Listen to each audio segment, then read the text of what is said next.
An adventure game is by definition a video game in which the player assumes the role of a protagonist in an interactive story driven by exploration and narrative that includes puzzle solving. Adventure games are considered today a genre of the past with only a few new releases here and there, mainly by indie developers. Of course, we have also seen some remakes of old classics like HD versions of Monkey Island or Grim Fandango and some new series that were created in latter years like Deponia, but all in all, the adventure game genre is in decline for decades now.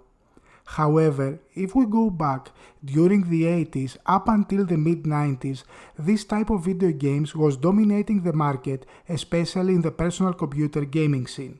This series of documentaries will focus on the rise and fall of the adventure games as we will try to show the birth and first steps of the genre, its golden years and their decline to obscurity. Along with that, we will try to follow the history of some key developers of adventure games like Sierra and LucasArts. Join me as we take a trip to the past in order to revisit old classics and some iconic games that helped shape the gaming industry as it is today.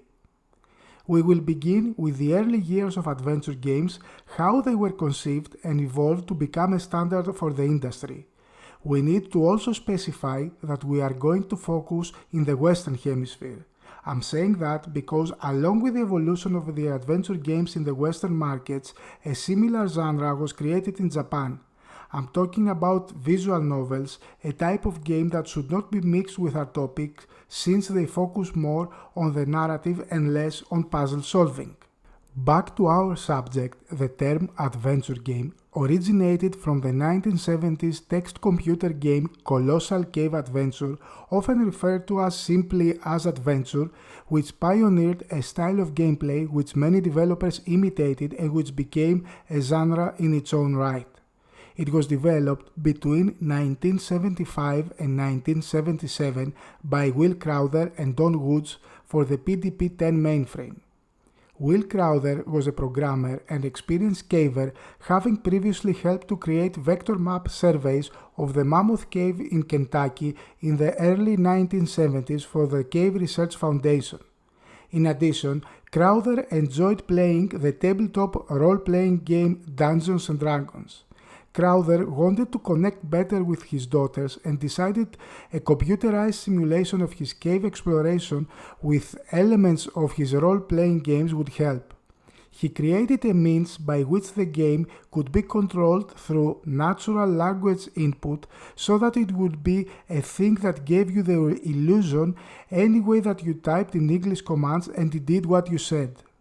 Crowther's original game consisted of about 700 lines of Fortran code which portrayed 78 different map locations of the actual Mammoth Cave in Kentucky and 193 vocabulary words, travel tables, and miscellaneous messages. Once the game was complete, Crowther showed it off to his co-workers for feedback and then considered his work on the game complete, leaving the compiled game in a directory before taking a month off for vacation. During that time, others had found the game and it was distributed widely across the network. Although titled in-game as Colossal Cave Adventure, its executable file was simply named Advent, which led to this becoming an alternate name for the game. One of those who had discovered the game was Don Woods, a graduate student at Stanford University in 1976. Woods wanted to expand upon the game and contacted Crowther to gain access to the source code.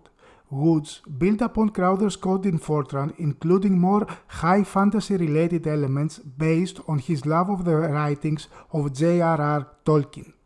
He also introduced a scoring system within the game and expanded Crowther's game to approximately 3,000 lines of code, 140 map locations, and 293 vocabulary words. Other programmers created variations of the game and ports to other systems in the following years, like the MS-DOS version by Level 9 Computing, which also included images and not just text as the original. A new video game genre was born, and eager, talented programmers from around the world would jump on the adventure game train. One of those young and aspiring programmers was Ken Williams. At the end of the 1970s, Ken Williams sought to set up company for enterprise software for the market-dominating Apple II computer. One day, he took a teletype terminal to his house to work on the development of an accounting program. Looking through a catalog, he found an executable named Advent, which was of course the Colossal Cave Adventure. He bought the game and introduced it to his wife Roberta, and they both played through it. They began to search for something similar, but found the market underdeveloped. Roberta decided that she could write her own and conceived the plot for Mystery House. Recognizing that though she knew some programming, she needed someone else to code the game, she convinced her husband to help her. Ken agreed and borrowed his brother's Apple II computer to write the game on. He suggested that adding graphical scenes to the otherwise text-based game would make it more interesting for players. The resulting game is a text-based adventure with depiction of the character's location displayed above the text. The game's code was completed in only a few days and was finished on May 1980. The couple took out an advertisement on Micro Magazine as online systems and mass-produced Ziploc bags containing a floppy disk and a sheet of instructions to be sold at $24.95, which in today's money is the equivalent to a bit more of $77. To the couple's surprise, the game sold more than 15,000 copies through mail order. The Williams saw the opportunity and founded the company Online Systems to further develop adventure games for the personal computers of the time. Mystery House became the first of the high-res adventure series, which continued with Mission Asteroid and then with Wizard and the Princess, considered a prelude to the later King's Quest series in both story and concept. High-res adventure series kept strong through the early 80s with the release of Cranston Manor, Ulysses and the Golden Fleece, Time Zone and the adult-only soft porn adventure, leading to the unsuccessful Dark Crystal, a licensed game based on the movie with the same title by Jim Henson of the Muppets fame. This game, however, led to another young programmer stepping up inside the company, now rebranded to Sierra with a new logo inspired by the Sierra Nevada mountain range. This man was Al Lowe, who rewrote the Dark Crystal for a younger audience and renamed the game to Gelfling Adventure. The success of Gelfling Adventure established Al Lowe as one of the best programmers of Sierra. The advancement of the personal computer technology led to the development of Sierra's new adventure game engine that featured better graphics and the depiction of the game's character on screen, giving a third-person perspective to the genre. In 1983, Sierra Online was contacted by IBM to create a game for their new PCJR. IBM offered to fund the entire development and marketing of the game, paying royalties. Ken and Roberta Williams accepted and started on the project. Roberta created a story featuring classic fairy tale elements. Her game concept includes animated color graphics, a pseudo 3D perspective where the main character is visible on the screen, a more competent text parser that understands advanced commands from the player, and music playing in the background through the PCJR sound hardware. In the mid-1984, King's Quest, Quest for the Crown, was released to much acclaim, beginning the King's Quest series. The King's Quest series chronicles the saga of the royal family of the Kingdom of Daventry through their various trials and adventures. The story takes place over 2 generations and across many lands as the heroes and heroines fight villains such as evil witches and wizards. Following the success of its first installments, the series was primarily responsible for building the reputation of Sierra. Unfortunately, the PCJR struggled in the market, threatening the whole Sierra project as IBM decided to cut the funding of future games. Thankfully, other personal computers dominated the industry, such as the Apple II and the highly successful Tandy 1000. Sierra decided to port their King's Quest games to those systems, further establishing their position as market leaders. The sequels of the first King's Quest game were huge commercial successes, leading to the creation of more Sierra franchises. Al Lowe was asked by Ken Williams to write a modern version of the soft porn adventure, and the Leisure Suit Larry series was born with the release of Leisure Suit Larry in the Land of the Lounge Lizards, a huge hit of the time that led to a lot of sequels and remakes. The Black Cauldron is another adventure game designed by Al Lowe of Sierra Online and released in 1986.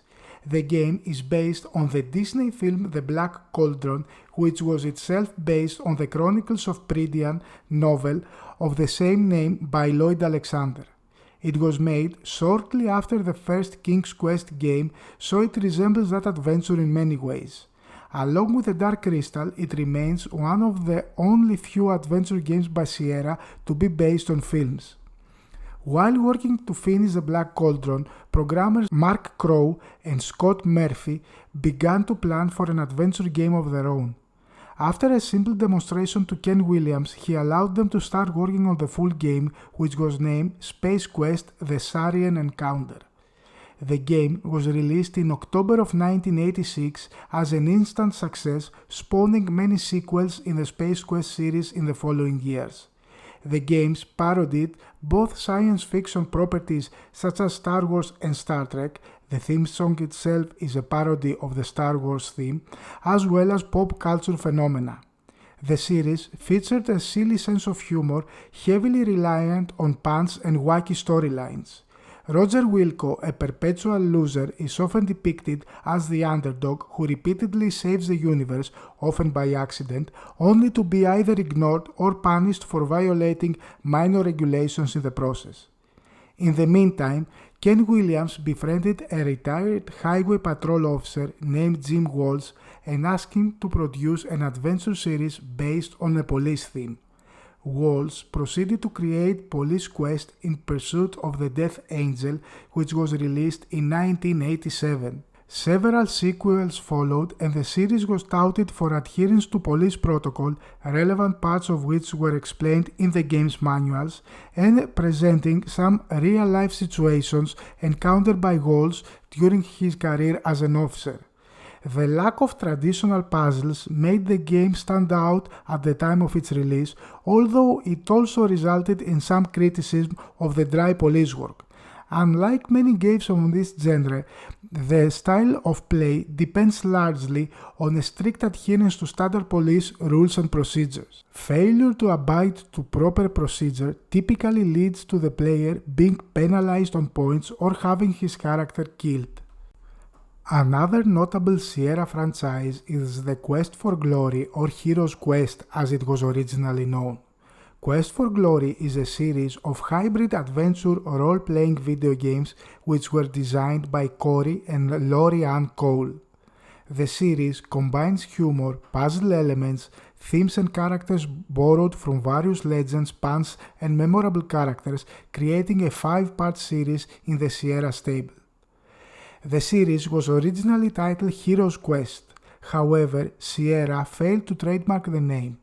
The Milton Bradley Company successfully trademarked an electronic version of their unrelated Joint Games Workshop board game called Hero Quest, which forced Sierra to change the series title to Quest for Glory. The series consisted of 5 games, each of which followed directly upon the events of the last. New games frequently referred to previous entries in the series, often in the form of cameos by recurring characters. The objective of the series is to transform the player character from an average adventurer to a hero by completing non-linear quests. The game was also revolutionary in its character import system. This allowed players to import their individual character, including the skills and wealth they had acquired, from one game to the next. Sierra grew through the 80s, making the company one of the main driving forces of the adventure game genre, entering strong in the 90s with a new generation of games upgraded both visually and in their narrative quality. Sierra, of course, was not alone during the early days of the adventure games. Other companies and developers emerged, building and expanding on this gaming genre that led to adventure games dominating the sales charts of that decade. As computers gained the ability to use pointing devices and point-and-click interfaces, graphical adventure games moved away from including the text interface and simply provided appropriate commands the player could interact with on screen. The first known game with such an interface was Enchanted Scepters of 1984 from Silicon Beach Software, which used drop-down menus for the player to select actions from while using a text window to describe the results of those actions. The gameplay is much like a text adventure game. The screen shows a picture of the room the player is currently in, and to the right is a description of the room. The description mentions any items that can be used or picked up, but to do that the player must click on the item in the picture. The picture changes as the player moves to a new scene. There is no movement in the picture, but enemies are inserted when encountered, accompanied by sound effects. The player can then choose from the drop-down menu whether to flee, in which way, north, south, east or west, and occasionally up or down, or to fight and with which weapon. Enchanted Scepters was created with a world builder adventure authoring system which was later released to consumers in 1986. Similar to Enchanted Scepters, another adventure game of the early 80s focused on a more point-and-click interface. Deja Vu was released in 1985 for Macintosh and later ported to several other systems, including the Amiga. Initially, the game featured black and white graphics and later releases introduced color. This game and its sequel Deja Vu 2 Lost in Las Vegas require significant lateral thinking. Some situations are based in common detecting techniques while others require simple violence. Point-and-click interface gradually grew and received wider acceptance from consumers, even though the market was full of Sierra games that used a different interface focusing on written commands. It grew so rapidly that later on the genre was directly associated to that interface, leaving the legacy of many gamers referring to adventures as point-and-click adventure games. The turning point came in the late 80s through a company founded by a true legendary figure of all narrative forms, George Lucas. Lucas wanted to explore other areas of entertainment and created the Lucasfilm Computer Division in 1979, which included a department for computer games, the Games Group, and another one for graphics. The early charter of Lucasfilm Games was to make experimental, innovative, and technologically advanced video games. Habitat, an early online role-playing game and one of the first to support a graphical front-end, was one such title. Lucasfilm Games began to design its first adventure, Labyrinth the computer game, in 1985. Company head George Lucas had requested a tie-in video game for the movie of the same name, which was under production at Lucasfilm. As was common with Lucasfilm Games projects, Lucas himself provided very little direction to the team, leading to the game having a different plot compared to the actual movie it was based on. Labyrinth the computer game is a graphic adventure game in which the player maneuvers a character through a maze while solving puzzles and evading dangers. The player's goal is to locate and destroy Jareth within 13 real-time hours, otherwise the protagonist will be trapped in the maze forever. Unlike other adventure games of the period, Labyrinth does not require a command line interface. Instead of typing commands, the player selects them from two scrolling word wheels, one for verbs and one for nouns. For instance, if the user wants to open a chest, he will have to select the verb open from the first wheel and the noun chest from the second one. In the end, Labyrinth was more commercially successful than the film upon it was based, as the users enjoyed its plot and puzzles. Its biggest legacy, however, was the influence it had on the next game developed by Lucasfilm Games. Maniac Mansion was a 1987 graphic adventure video game developed and published by Lucasfilm Games. It follows teenage protagonist Dave Miller as he attempts to rescue his girlfriend Sandy Pants from a mad scientist whose mind has been enslaved by a sentient meteor.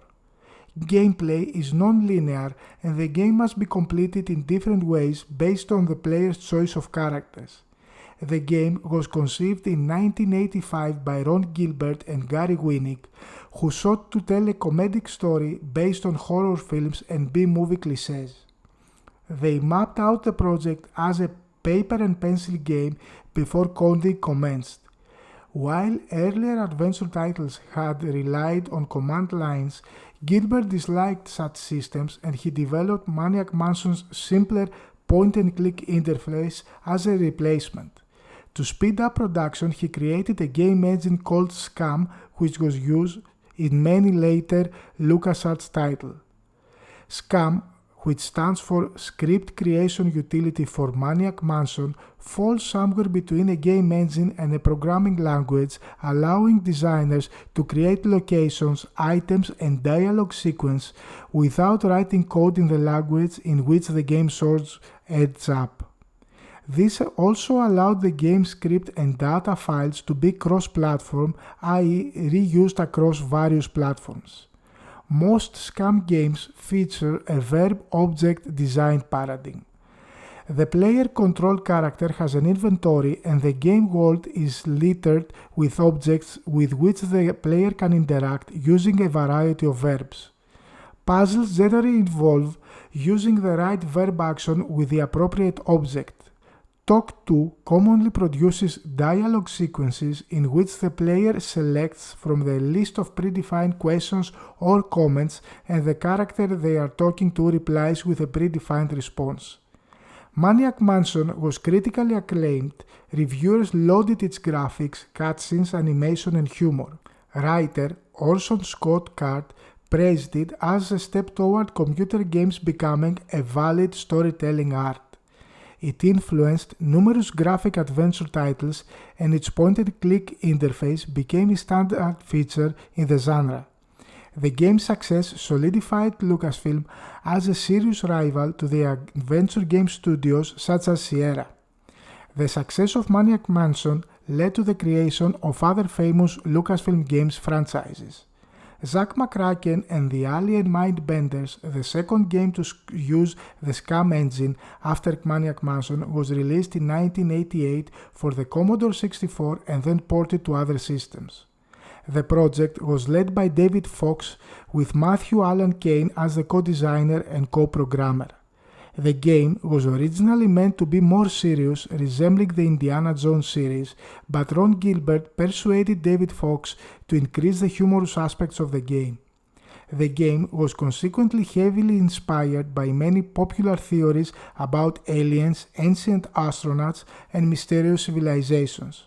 The many places visited in the game are common hotspots for these ideas, such as the pyramids of Egypt and Mexico, Lima, Stonehenge, and the Bermuda Triangle, and the face of Mars. The game received high scores in general press and was a bigger success in Europe compared to the United States. Indiana Jones and the Last Crusade, the graphic adventure released in 1989 to coincide with the release of the film of the same title, was the third game to use the SCUM engine. It expanded on LucasArts' traditional adventure game structure by including a flexible point system, the IQ score, or Indy quotient, and by allowing the game to be completed in several different ways. The point system was similar to that of Sierra's adventure games, however, when the game was restarted or restored, the total IQ of the previous game was retained. The only way to reach the maximum IQ of 800 was by finding alternative solutions to puzzles, such as fighting a guard instead of avoiding him. This was also an answer to the criticism that the whole adventure game genre received due to the lack of replayability. Last Crusade was also the first Lucasfilm game to include the verbs look and talk. In several situations, the latter would begin a primitive dialogue system in which the player could choose one of several lines to say. This system was later expanded in the release of the first Monkey Island. Loom, released in 1990, was the fourth game to use the SCUMM adventure game engine and the first of those to avoid the verb-object interface introduced in Maniac Mansion. The project was led by Brian Moriarty, a former Infocom employee and author of classic adventure games like The Wishbringer, Trinity, and Beyond Zork. A departure from other Lucasfilm adventure games in many senses, Loom is based on a serious and complex fantasy story. With its experimental interface, it deviated from the traditional adventure games norm, where puzzles usually involve interactions between the game character, the environment, and items the character has in their possession. Loom's gameplay centers instead around magical 4-note tunes known as drafts that the protagonist can play on his distaff. Each draft is a spell that has an effect of a certain type, such as opening or blitz. The drafts can also be played backwards, resulting in the opposite action, such as the draft of open when played backwards led to close. The main character can learn drafts by observing an object that possesses the quality of the desired draft. For example, by examining a blade while it is being sharpened, he can learn the sharpening draft. When the game begins, your character is only able to play drafts using the notes C, D, and E, limiting his ability to reproduce more powerful drafts. As the game progresses and additional notes become available, so his ability to play new drafts increases.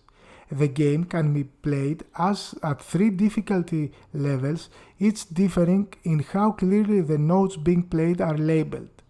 The in-game music consists of excerpts from the Swan Lake Ballet by Tchaikovsky arranged for MIDI. The original package offered an audio tape with a 30-minute audio drama that explained the nature and history of the world of Loom and the circumstances that led to the birth of the main character.